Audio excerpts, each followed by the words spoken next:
Welcome to abstract IAS. Abstract IAS में आप सबका स्वागत है।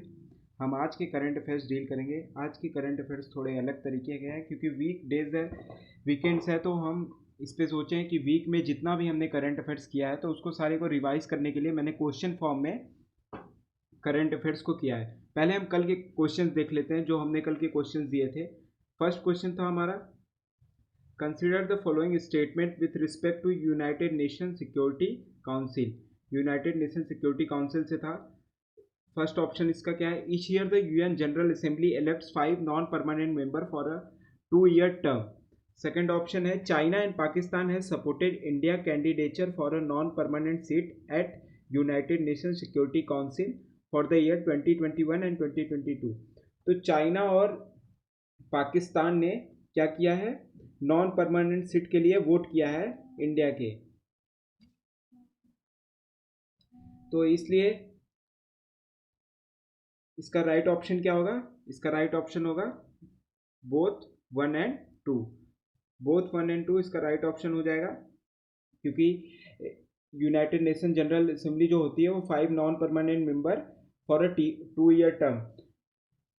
क्या होता है कि जो मतलब आप लोग कहेंगे कि यूएनएससी में तो 10 नॉन परमानेंट मेंबर होते हैं, 10 नॉन परमानेंट मेंबर होते हैं, लेकिन जिसमें से 5 को इलेक्ट कौन करता है, यूनाइटेड नेशन जनरल असेंबली।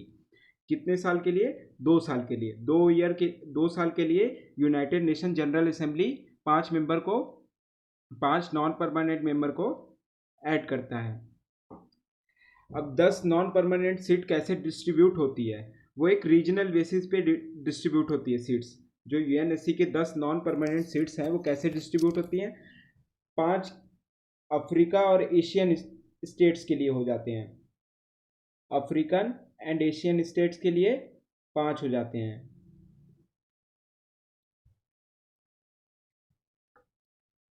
एक हो जाता है ईस्टर्न यूरोपियन स्टेट के लिए, ईस्टर्न यूरोपियन स्टेट के लिए। 2 हो जाते हैं Latin America and Caribbean state के लिए, Latin America and Caribbean state के लिए 2 सीट अलॉट होती है। और 2 होता है western Europe and other state के लिए। तो इस हिसाब से 10 नॉन परमानेंट सीट का एलोकेशन होता है, जिसमें से 5 को कौन करता है, यूनाइटेड नेशन जनरल असेंबली करता है। कितने साल के लिए, 2 साल के लिए। तो ये याद रखिएगा, बहुत ही इंपॉर्टेंट फैक्ट है ये।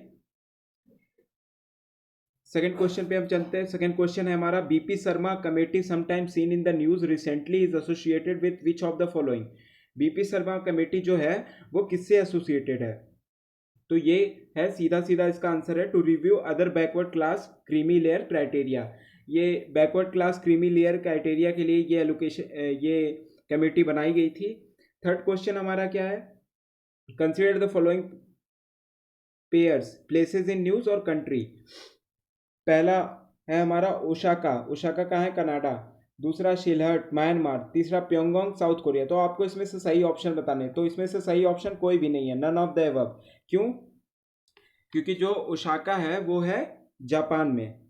ध्यान रखिएगा, ओसाका जो है, ये सारे जितने भी मैंने प्लेस के नाम दिए हैं सारे न्यूज़ में थे, तो ध्यान रखिएगा आप। और सिलहट जो है वो बांग्लादेश में है, सिलहट जो है वो बांग्लादेश में है, याद रखिएगा, म्यांमार में नहीं बांग्लादेश में है। और प्योंगयांग जो है वो नॉर्थ कोरिया में है, ना कि साउथ कोरिया में। प्योंगयांग जो है वो नॉर्थ कोरिया में है, साउथ कोरिया में नहीं है। तो सिलहट जो है ये प्लेस न्यूज़ में था, इसको ध्यान रखिएगा, क्योंकि इंडिया, बांग्लादेश और म्यांमार सारी कंट्री मिलके एक प्रोजेक्ट स्टार्ट कर रही है, जो सिलहट जो ये प्लेस है वो न्यूज़ में है। तो ये तीनों प्लेस आप याद रखिएगा। ओसाका कहाँ है, जापान में है। सिलहट है बांग्लादेश में, और प्योंगयांग है नॉर्थ कोरिया में। होप आपका ये क्लियर हो गया होगा। चलते हैं हम आज के पूरे वीक डेज के करंट अफेयर की तरफ। हम क्वेश्चन फॉर्म में लेके जितने भी करंट अफेयर्स हमने पढ़े हैं और जो हमारे करंट अफेयर छूट गए हैं उनको भी मैं इसमें कवर किया हूँ।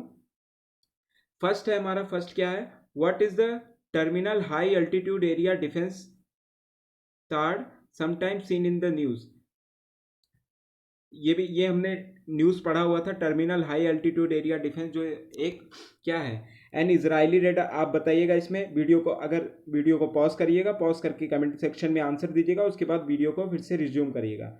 पहला है an Israeli radar system, B India's indigenous anti missile program, C an American anti missile system, D a defence collaboration between Japan and South Korea. इसका राइट आंसर होगा C, an American anti missile system. ये एक American anti missile system है। Second question हमारा World Drug Report published annually by, World Drug Report कौन publish करता है? तो ध्यान रखिएगा, अगर जो क्वेश्चन आपको आते ना हो तो उसमें से क्या करिए, कोशिश करिएगा कि गलत ऑप्शन कौन सा है। तो जैसे मैं एक इसके हिसाब से बता देता हूँ, जैसे यूनाइटेड नेशन जनरल असेंबली तो कभी नहीं कर सकता, क्योंकि जनरल असेंबली का ये सब काम नहीं होता, कोई रिपोर्ट पब्लिश करना ये करना। WHO का तो हेल्थ ऑर्गेनाइजेशन से रिलेटेड है, तो एक ऑप्शन यहाँ सीधा सीधा बचता है, United Nation Office on Drug and Crime. तो right option is B, B is the right option. जो क्वेश्चन आपको आए ना हो तो उसमें से गलत ऑप्शन ढूंढने की कोशिश करिए, अपने आप सही ऑप्शन मिल जाएंगे आपको। Which of the following are triple trillion goals of world health organization? ये भी हमने आपको पढ़ाया था कि ट्रिपल बिलियन गोल्स के बारे में आपको बताया था जो वर्ल्ड हेल्थ ऑर्गेनाइजेशन के हैं। To protect 1 billion people for health emergency, be to extend universal health coverage to 1 billion people, to bring 1 billion people out of poverty. तो आपको सही ऑप्शन इसमें से बताने हैं। सही ऑप्शन आप वीडियो को पॉज करके कमेंट सेक्शन में बता सकते हैं। ऐसे आप सारे आंसर कमेंट सेक्शन में दे सकते हैं एक एक करके। तो इसका राइट ऑप्शन होगा D, D is the right option. Why? Because to ये तीनों जो है वो ट्रिपल बिलियन गोल्स है WHO के। 1 billion people from health emergency को बचाना, to extend universal health coverage to 1 billion, universal health coverage एक 1 बिलियन पीपल तक पहुंचाना, to bring 1 billion people out of poverty. ये भी है, पॉवर्टी की जगह क्या है, वेलबिंग, वेलबिंग लाइफ्स उनको जीने के लिए ये हेल्प करेगा WHO। नेक्स्ट हम चलते हैं थर्ड के बारे में थोड़ा देख लेते हैं। Intercepting a missile, the system has a track record of 100% mission success in flight testing since 2005। ये 100% मिशन सक्सेस है, मतलब 100% ये डिटेक्ट कर लेता है। क्या कैसे ये तार वर्क करता है इसके बारे में हम देखते हैं। जैसे ये रेडार सिस्टम है, ये हमने लगा दिया, उसके बाद ये सबसे बड़ी अच्छी चीज़ होती है इसका, ये ट्रांसपोर्टेबल होता है। Third, fire control and communication support equipment, TFCC। ये जैसे यहाँ से सेटेलाइट, कोई सेटेलाइट आ रहा है तो ये इसको क्या करेगा, ये रेडार तुरंत मैसेज कर देगा कि हाँ इनकमिंग थ्रेट। तो यहाँ से जो उसका third fire control communication support equipment यहाँ पे रहेगा सेकंड, वो क्या करेगा, वो तुरंत लॉन्चर को मैसेज प्रोवाइड कराएगा। लॉन्चर क्या करेगा, उसको हवा में ही उसको उस मिसाइल को क्या करेगा, डिस्ट्रॉय कर देगा, जिसके कारण अगर आपकी तरफ आपकी कंट्री में कोई मिसाइल आ रही है तो वो आपको नुकसान नहीं पहुंचा सकती। तो इसका राइट ऑप्शन क्या होगा, N American anti missile system. ध्यान रखिए ये अमेरिका ने बनाया ये एंटी मिसाइल सिस्टम, जो कि मतलब एयर में ही मिसाइल को डिस्ट्रॉय कर देती है। कोई अगर दुश्मन का मिसाइल हमारे तरफ आता है तो उसको हवा में ही ये डिस्ट्रॉय कर देती है। किसके कारण, सेटेलाइट से सिग्नल मिलता है इसको, रेडार को, उसके बाद ये TFCC को ट्रांसफर करती है, TFCC किसको, लॉन्चर को ट्रांसफर करती है। देखो, radar detect incoming threat, first step क्या होता है, रेडार डिटेक्ट करता है इनकमिंग थ्रेट को। सेकंड क्या होता है, the target is identified and engaged. Third क्या होता है, interceptor is a fired from truck mounted launcher. फिर क्या होता है, interceptor uses kinetic energy to destroy incoming missile. कौन सी एनर्जी का यूज करता है, काइनेटिक एनर्जी का, मिसाइल को डिस्ट्रॉय करने के लिए। होप आपको ये क्लियर हो गया होगा, ये तीनों ध्यान रखिएगा। नेक्स्ट हम चलते हैं, नेक्स्ट क्या है हमारा, which of the following is the theme of World Environment Day. ये भी मैंने आपको पढ़ाया, वर्ल्ड इन्वायरमेंट डे से रिलेटेड है। तो इस बार वर्ल्ड इन्वायरमेंट डे का थीम क्या था, बायोडाइवर्सिटी अ कंसर्न। और इंडिया का थीम क्या था, इंडिया ने जो लॉन्च किया वो Nagar Van, urban forest. India का थीम था Nagar Van, urban forest, focus on urban forest. Question number 5 है हमारा, Kohala hydro electric power project was recently finalised between which of the following country. ये भी मैंने आपको पढ़ाया था Kohala hydro electric power project के बारे में। ये किससे रिलेटेड, जो भी करंट अफेयर्स मैंने कराए हैं इस वीक डेज में, उसी के सारे ये मल्टीपल चॉइस क्वेश्चन है। इससे क्या होगा, आपका करंट अफेयर्स भी वीक संडे के दिन रिवाइज भी हो जाएगा सारा करंट अफेयर्स, क्योंकि संडे के दिन कोई न्यूज़ अच्छी रहती नहीं, इसलिए संडे के दिन रिवाइज हो जाएगा हमारा करंट अफेयर्स पूरा वीक का। क्योंकि रिवीजन इज मस्ट, रिवीजन बहुत ज़्यादा इंपॉर्टेंट है, पढ़ने से ज़्यादा इंपॉर्टेंट रिवीजन है। तो जितना हम रिवाइज करते रहेंगे उतना अच्छा रहेगा। तो ये किसके किसके बीच में है, Kohla hydro electric power project, ये है चाइना और पाकिस्तान के बीच में, जो कहाँ बनाया जा रहा है, गिलगित बल्तिस्तान वाले रीजन में, पीओके वाले रीजन में, जिसका इंडिया क्या कर रहा है, इंडिया इस पे स्टैंड ऑफ लिया हुआ है, इस पे इंडिया ने कंसर्न किया हुआ है कि नहीं ये गलत है, ये हमारा पीओके हमारा रीजन है, इस पे कोई पावर प्रोजेक्ट ना बनाओ। Consider the statement China Pakistan economic corridor, ये भी देखते हैं, ये भी हमने पढ़ा हुआ है चाइना पाकिस्तान इकोनॉमिक कॉरिडोर के बारे में। क्या है ये, it will connect China Xinjiang province and Pakistan Gwadar port. अगर आप पढ़े होंगे तो आपको ये ध्यान होगा, मैंने करंट अफेयर्स जो कराए थे उसमें it will connect China Xinjiang province and Pakistan Gwadar port. India has raised objection against it because it passes through border areas of Rajasthan. Which of the above is are correct? तो आपको बताना है इसमें से कौन सा करेक्ट है। तो करेक्ट कौन सा है, it will connect China Xinjiang provinces और and Pakistan Gwadar port. India has raised objection against it because it passes through border areas of Rajasthan. नहीं, ये ऑप्शन गलत है आपका, only one is right option, because क्योंकि ये पीओके एरिया में है, पीओके एरिया में चाइना ये लगा रहा है, ये भी इसी, ये जो प्रोजेक्ट हो रहा है Kohla hydro electric power project, ये किसके अंडर आ रहा है, चाइना पाकिस्तान इकोनॉमिक कॉरिडोर के अंदर आ रहा है। तो इसलिए ये कौन से रीजन में है, पीओके में, ना कि राजस्थान में, ध्यान रखिएगा। नेक्स्ट क्वेश्चन पे चलते हैं हम अपने। नेक्स्ट क्वेश्चन है हमारा, स्वदेश initiative was recently launch by which of the following ministry. स्वदेश एक इनिशिएटिव है, स्किल्ड वर्कर के लिए है, ये भी हमने करंट अफेयर्स किए थे। ये किससे रिलेटेड है, ऑप्शन देख लेते हैं इसके। पहला ऑप्शन है ministry of skill development and entrepreneurship, second option is civil aviation ministry, and the third option क्या है हमारा, मिनिस्ट्री ऑफ एक्सटर्नल अफेयर्स। तो आपको बताने हैं, फोर्थ ऑप्शन है ऑल ऑफ द अबव। तो आपको बताने उस कौन से राइट ऑप्शन है। जैसे मैंने ये बताया था उस टाइम पढ़ाते हुए भी कि ऐसे क्वेश्चंस मिनिस्ट्री के पूछ सकता है, अगर 2-3 मिनिस्ट्री जहां इन्वॉल्व रहती है वहां क्वेश्चन वो पूछते, चांसेस रहते हैं पूछने की, क्योंकि 2-3 मिनिस्ट्री कोई भी मिनिस्ट्री को कंफ्यूज करके आपको पूछ लेगा। तो इसमें ये तीनों मिनिस्ट्री इन्वॉल्व हैं, ध्यान रखिएगा, तीनों मिनिस्ट्री इन्वॉल्व हैं। Ministry of skill development and entrepreneurship, civil aviation ministry and ministry of external affair, तीनों मिनिस्ट्री इसमें इन्वॉल्व है। तो इसका राइट ऑप्शन होगा ऑल ऑफ द अबव।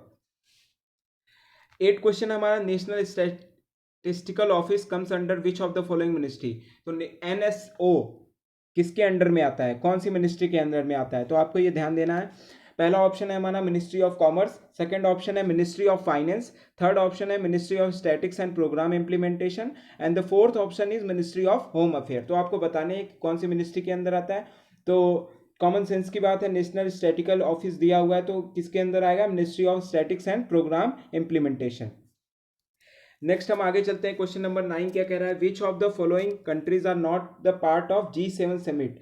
ध्यान रखिएगा क्या लिखा हुआ है, not the part of G7 summit, G7 summit के पार्ट नहीं है। तो G7 समिट क्या है, largest IMF advance economic in the world. ये जितने भी एडवांस इकोनॉमी है वर्ल्ड में उनका एक ग्रुपिंग है, ग्रुप ऑफ 7 जिनकी इकोनॉमिक स्ट्रांग है।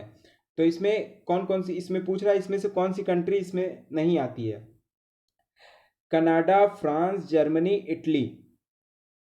तो आपको राइट ऑप्शन इसके बताने हैं। तो इसका राइट ऑप्शन क्या होगा, D, none of the above. सारे कंट्रीज इसमें से आते हैं, कनाडा भी आता है, फ्रांस भी आता है, जर्मनी भी आता है, इटली भी आता है, एंड उसके साथ साथ क्या आता है, यूके, यूएस एंड जापान। ध्यान रखिएगा ये सातों कंट्रीज के नाम। अभी इसमें यूएस ने बात की है कि इसको एक्सपेंड करने के लिए G11 या G12 बनाने की बात की है, सॉरी G10 या G11 बनाने की बात की है। Russia, India, south Korea, 2-3 country को जोड़ने की बात की है इसमें। तो देखते हैं आगे क्या होता है इसमें। तो ये ध्यान रखिएगा, इसका राइट ऑप्शन क्या है, right option is none of the above. Next हम आगे चलते हैं। Cyclone Nisarga is headed toward the coast line of which of the following state of India. Cyclone Nisarga के बारे में है, कौन सी कोस्ट लाइन को टच किया है। तो आप अगर हम करंट अफेयर्स देखेंगे तो आपको पता होगा साइक्लोन निसर्ग ने महाराष्ट्र एंड गुजरात को भी टच किया है। तो इसका राइट ऑप्शन क्या होगा, बोथ ए एंड बी। तो मैंने कोशिश की है सारे करंट अफेयर्स क्वेश्चन के फॉर्म में कवर कर ले जितना, तो सारा हमारा रिवाइज हो जाएगा। Recently Bodoland university has developed a fungal powder to boost immunity using super mushroom of genus cordyceps, consider the following regarding cordyceps. तो आपको ये बताना, ये हमने पढ़ा हुआ है सुपर मशरूम के बारे में। कौन सी यूनिवर्सिटी, बोडोलैंड यूनिवर्सिटी। कहाँ पे है ये, आसाम में। ध्यान रखिएगा ये आसाम में है ये यूनिवर्सिटी। इन्होंने एक सुपर मशरूम इम्यूनिटी बूस्टर, इन्होंने एक फंगल पाउडर बनाया है। क्या है इसके ऑप्शन देख लेते हैं। It is fungus which parasites bacteria, it is known for its anti ageing and anti viral effect also. तो what is the right option आपको बताने हैं कमेंट सेक्शन में। वीडियो को पॉज करके आप ऑप्शन बता सकते हैं कमेंट सेक्शन में। And the right option is both A and B. ये एक पैरासिटिक नेचर है and the anti ageing and anti viral effect also. Immunity भी बूस्ट करता है, साथ साथ anti ageing and anti viral effect भी है ये। तो इसका राइट ऑप्शन क्या हो जाएगा, सी। नेक्स्ट हम आगे चलते हैं। Financial stability and development council, इसके बारे में भी हमने पढ़ा हुआ है। Is chaired by which of the following, कौन चेयर करता है इसको। तो A prime minister, B finance minister, C chairman of RBI, D financial secretary of department of economic affairs. तो यूनियन फाइनेंस मिनिस्टर जो है वो इसको चेयर करते हैं, financial stability and development council को, ध्यान रखिएगा। नेक्स्ट हम क्वेश्चन पे चलते हैं। नेक्स्ट क्वेश्चन है हमारा, PM Svanidhi scheme is launched for which of the following. किसके लिए पीएम स्वनिधि स्कीम लॉन्च की गई थी। तो इसका राइट ऑप्शन क्या हो जाएगा, A street vendor, B small shopkeeper, C cottage industry, D silk industry. तो ध्यान रखिएगा इसका राइट ऑप्शन होगा स्ट्रीट वेंडर।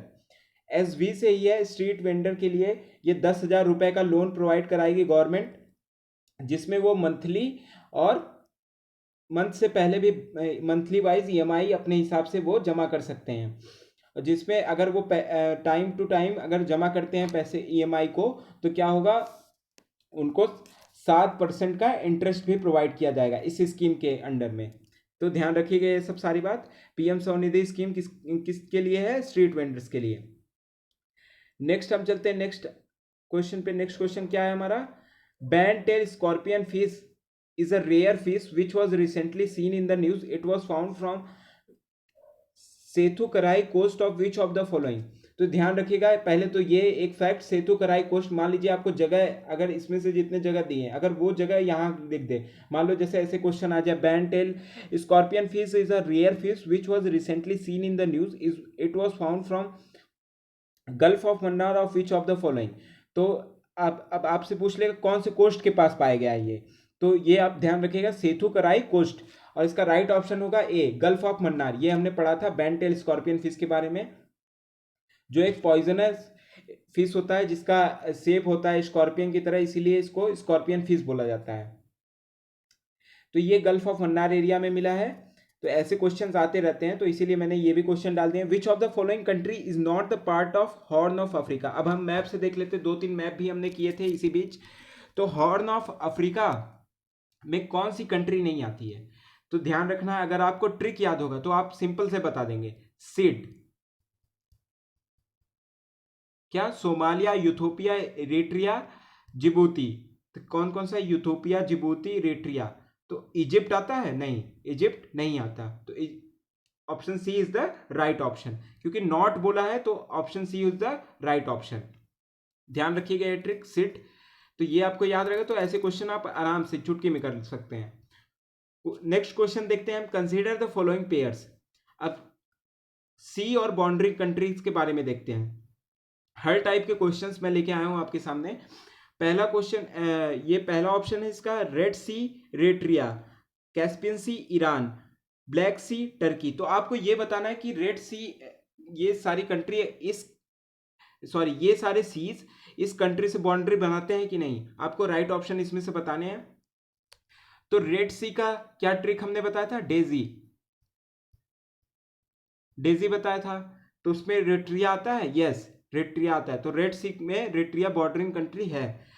कैस्पियन सी का क्या था, तारिक, उसमें ईरान आता है, यस ईरान भी आता है, तो ये राइट ऑप्शन है, ईरान बॉर्डरिंग कंट्री है किसका, कैस्पियन सी का। ब्लैक सी का क्या है, टर्की, इसका मैंने बताया था बरगट, तो इसका राइट ऑप्शन क्या हो जाएगा, 1 2 एंड 3 ओनली, तीनों ऑप्शन सही है, तीनों कंट्री से बाउंड्री करते हैं, तो ध्यान रखिएगा आप ये बात। आपका मैप भी रिवाइज हो गया। नेक्स्ट हम आगे वाले क्वेश्चन में चलते हैं। आगे क्वेश्चन क्या है, कंसिडर द फॉलोइंग पेयर्स, क्या है, क्या पूछ रहा है, बॉर्डर सिक्योरिटी फोर्स बांग्लादेश, तो आपको बताना है कि कौन सी फोर्स कौन से एरिया में लगाई गई है। पहला border security force Bangladesh, Indo Tibetan border police China, सशस्त्र सीमा बल Myanmar border, Assam rifle Nepal border. तो आपको इसमें से राइट ऑप्शन बताने हैं कि कौन से, क्या ये मैचिंग सही है कि नहीं, अगर नहीं सही है तो कौन से कंट्रीज कहाँ रहेंगे, उसको आप कमेंट सेक्शन में बताइए कौन सा राइट ऑप्शन होगा। तो BSF Bangladesh and Pakistan border पे है, तो ये ऑप्शन तो राइट है। बीएसएफ हमारे कहाँ कहाँ है, बांग्लादेश एंड पाकिस्तान वाले रीजन में है बीएसएफ। नेक्स्ट हम चलते हैं Indo Tibetan border police, Indo Tibetan border police ये चाइना वाले रीजन में है, सही बात है, नॉर्थ ईस्ट हमारे रीजन में है।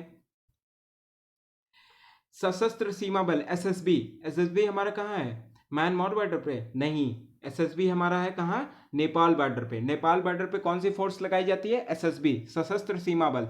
तो ये हमारे सिक्योरिटी पर्पज से ये इंपॉर्टेंट है, ऐसे क्वेश्चंस चांसेस होते हैं आने के। जैसे अभी नेपाल बॉर्डर डिस्प्यूट में था, तो नेपाल बॉर्डर पे कौन सी फोर्स रहती है, तो वो आपको ध्यान रखना चाहिए, सशस्त्र सीमा बल एसएसबी रहती है। तो आसाम राइफल्स कहाँ रहते हैं, म्यांमार बॉर्डर पे, म्यांमार बॉर्डर पे कौन सी फोर्स रहती है, आसाम राइफल्स। तो what is the right option, both 1 and 2, 1 and 2 is the right option, 1 and 2 right option है इसका। नेक्स्ट क्वेश्चन पे चलते हैं, arrange the following battles fought by the British in chronological order. ये आपको बताने क्रोनोलॉजिकल ऑर्डर से, एक मैंने हिस्ट्री से भी क्वेश्चन ले लिए हैं थोड़े अलग टाइप के, क्योंकि नेपाल बॉर्डर अभी डिस्प्यूट में था, तो इसलिए यहाँ पे एंग्लो नेपालिस वॉर है, तो ऐसे क्वेश्चन चांसेस हो सकते हैं आने के क्रोनोलॉजिकल ऑर्डर से, तो ऐसे ही करंट अफेयर से क्वेश्चन आते हैं। तो पहला ऑप्शन क्या है, first Anglo Mysore battle, second first Anglo Maratha battle, third first Anglo Afghan battle, fourth Anglo Nepalese war. तो आपको इसको क्रोनोलॉजिकल ऑर्डर में लगाना है, टाइम पीरियड के हिसाब से आपको बताना है कौन से राइट ऑप्शन है, and the right option is a. क्या है, एंग्लो मैसूर बैटल कब हुआ था हमारा, 1767, फर्स्ट एंग्लो मैसूर बैटल कब हुआ था, 1767 से 1769, जो कि कब एंड हुआ था, एंड हुआ था 69 में। कौन सी ट्रीटी हुई थी, treaty of Madras, treaty of Madras हुई थी हैदर अली के बीच में, जिसमें हैदर अली जीत गया था ब्रिटिशर से। ट्रीटी ऑफ मद्रास हुई थी 69 में, जिससे ये बैटल खत्म हुआ था। नेक्स्ट हम चलते हैं एंग्लो मराठा वार। एंग्लो मराठा वार हमारा हुआ था, कब हुआ था एंग्लो मराठा वार, 75 से 82 तक, 82 तक हुआ था, 75 से 82 तक हुआ था हमारा एंग्लो मराठा बैटल। ये कैसे एंड हुआ था, इसके बाद कौन सी ट्रीटी हुई थी, ट्रीटी ऑफ सालबाई। सारा चीज मैं कवर करने की कोशिश कर रहा हूं। Treaty of Salbai, treaty of Salbai हुई थी कब, फर्स्ट एंग्लो मराठा वार के बाद, ध्यान रखिएगा ये चीज। फर्स्ट एंग्लो अफगान वॉर कब हुआ था, 1839, ये आपको थोड़ा याद रखना पड़ेगा, 1839 से 42 में। और ये तो आपको न्यूज में था, ये आपको याद रहना ही चाहिए, 1816 में हुआ था एंग्लो नेपालीज वॉर। तो इसके बाद कौन सी ट्रीटी हुई थी 1860 में, ट्रीटी ऑफ सुगौली, ये न्यूज में था, ट्रीटी ऑफ सुगौली हुई थी 1816 में, ध्यान रखिएगा। ओके, होप आपका क्लियर होगा। तो इसके हिसाब से पहला ऑर्डर कौन सा हो जाएगा, पहले कौन सा हुआ, British first Anglo Mysore battle हुआ, सेकंड हुआ Anglo Maratha battle, and the third is Anglo Nepalese war, and the fourth is first Anglo Afghan battle. ये ट्रीटी ऑफ सोगोली क्या था, इसमें यही बाउंड्री कंट्री का डिस्प्यूट था जो कि अभी तक चल रहा है। नेक्स्ट हम चलते हैं नेक्स्ट क्वेश्चन की तरफ। द टर्म डी टिंग club is associated with which of the following. ये भी हमने पढ़ा है डी टिंग क्लब के बारे में, सारा करंट अफेयर्स हमने कवर किया है, उसी पे क्वेश्चन है सारे। इसका पहला ऑप्शन है the group of country working toward demilitarization of the Kurd in inhabited region in the West Asia. तो ये आप ध्यान रखिएगा, डी10 एग्जाम में आ सकता है क्योंकि ये बहुत ही अलग वर्ड है, तो ऐसे वर्ड आपको ऐसे ऑप्शंस देके पूछ सकते हैं। पहला ऑप्शन क्या है, the group of country working towards demilitarization of the Kurds inhabited region in West Asia. Second option है आपका the non governmental organization from 10 country aiming to ensure that the Paris climate deal terms are successfully implemented. Next चलते हैं, आगे का option क्या है, the group of country working towards ensuring the speedy development of कोविड-19 vaccine. तो ये भी ऑप्शन हो सकता है। फोर्थ ऑप्शन क्या है, group of 10 democratic country for partnership on 5G technology. तो ध्यान रखना, ये हमने पढ़ा हुआ है, ये किससे रिलेटेड है, डी10 क्लब 5D टेक्नोलॉजी। कौन इसको कर रहा है, ब्रिटेन इसको प्रपोज किया है, जिसमें G7 के सारे कंट्रीज हैं। तो G7 इस बार बहुत न्यूज़ में, हो सकता है G7 से क्वेश्चन आ चुके हैं क्योंकि प्रेसिडेंट ने यूएसए के प्रेसिडेंट ने भी बोला इसको एक्सपेंड करने के लिए। ऊपर से ये डी10 जो क्लब है वो भी G7 के मेंबर से मिलकर बनाया जा रहा है, उसमें इंडिया भी है। ये डी10 क्लब में ध्यान रखिएगा, डी10 क्लब में इंडिया भी है, तो इस क्वेश्चन के आने के चांसेस बनते हैं। A group of 10 democratic country for partnership on 5G technology. तो ये 10 क्या कैसी कंट्री है, डेमोक्रेटिक कंट्री है जो 5G टेक्नोलॉजी के पार्टनरशिप में, किसको हटाने के लिए, हवाई, चाइना के 5G टेक्नोलॉजी का बायकॉट करने के लिए, ध्यान रखिएगा। नेक्स्ट क्वेश्चन पे हम चलते हैं। नेक्स्ट क्वेश्चन है हमारा, which of the following statement is are incorrect with respect to national career service project. ये भी हमने पढ़ा था नेशनल कैरियर सर्विस प्रोजेक्ट के बारे में। इसका पहला ऑप्शन क्या है, it is a project under the Ministry of Electronics. It involves revamping the existing nationwide setup of employment exchanges into IT-enabled career center. तो आपको इसमें से राइट ऑप्शन बताने, अगर आपको पता है तो वीडियो को पॉज करके आप राइट ऑप्शन कमेंट सेक्शन में बता सकते हैं। तो इस देखते हैं ये क्या है, कौन सी मिनिस्ट्री के अंदर आता है। नो, मिनिस्ट्री ऑफ इलेक्ट्रॉनिक्स के अंदर नहीं आता है। किसके अंदर आता है, ministry of labour and employees. Ministry of labour and employees के अंदर आता है, मिनिस्ट्री ऑफ इलेक्ट्रॉनिक्स के अंदर नहीं आता। तो ध्यान रखिएगा ये चीज, ऐसे ही कंफ्यूज करता है यूपीएससी। और ये ऑप्शन राइट ऑप्शन है, तो 2 only is right. It involves revamping the existing nation wide setup of employment exchange into IT enabled career centre के लिए। ओके, होप आपका ये क्लियर हो गया। Which among this tribes rear Changthangi and are traditional producer of pashmina wool in Ladakh region. ये tribes के बारे में भी हमने एक न्यूज़ पढ़ा था कल की परसों, आप जाके देख लीजिएगा वीडियोस में अगर आपने नहीं देखी है तो ये पाशिमा वूल जो कि ट्रेडिशनल प्रोड्यूसर है पाशिमा वूल के, वो लद्दाख रीजन में वो कौन से ट्राइब्स हैं, उस ट्राइब्स का नाम पूछ रहा है। तो ऐसे क्वेश्चन आते हैं।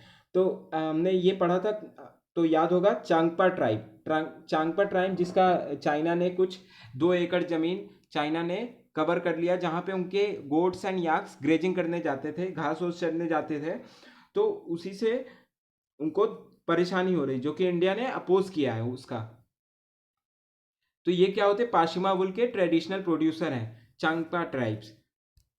होप आपका ये क्लियर हो गया होगा, सारे वीक के सारे हमारे करंट अफेयर्स क्लियर हो गए हैं। तो ऐसे इस तरह से हमारा रिवीजन भी हो गया एक तरह से, और हमारा करंट अफेयर्स भी जो अगर जिसका छूट भी गया था वो इसमें कवर हो गया। तो होप अगर आपको पसंद आए तो thank you. For more information join our Telegram channel. हमारा टेलीग्राम चैनल आप ज्वाइन कर सकते हैं एब्स्ट्रैक्ट IAS से, उस पर आपको PPT नोट्स प्रोवाइड कर दी जाएंगी। Like share and subscribe. Thank you.